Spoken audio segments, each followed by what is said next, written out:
BBC's Andrew Neil blasted the c.o.r.o.na virus daily press conferences held by government as he suggests it's a gift for politicians.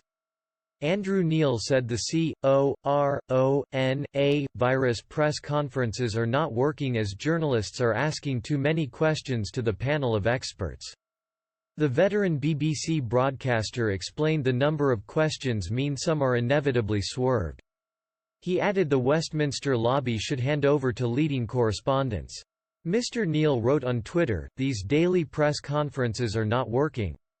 Each journalist asking far too many questions.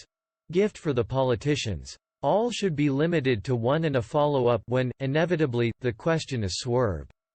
He later added, also, at least once a week the Westminster lobby should hand over to our leading medical and a science. Many Twitter users agreed with the BBC host as one said science correspondents should be asking questions as opposed to political editors. One person commented, 3 times a week plus Sunday should surely suffice from now on. They are getting repetitive and the journalists' questions are driving everyone up the wall. Another wrote, replace them with correspondents who have knowledge of the subject and we will all learn a lot more. During the press conference, Mr. Robb announced measures to bring British citizens back to the UK. The Foreign Secretary said that in countries where commercial flights are not available, the government would provide the necessary financial support for special charter flights to bring UK nationals back home.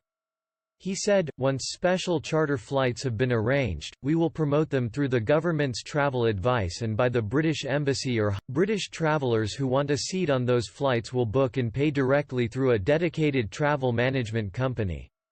We have designated £75 million to support those flights and the airlines in order to keep the costs down and affordable for those seeking to return to the UK. Mr. Robb said priority would be given to the most vulnerable, including the elderly or those with pressing medical needs, and also to countries where there are large numbers of British tourists trying to return to the UK. Mr. Robb said an unprecedented number of British travellers were trying to return to the UK, which he estimated to be in the hundreds of thousands.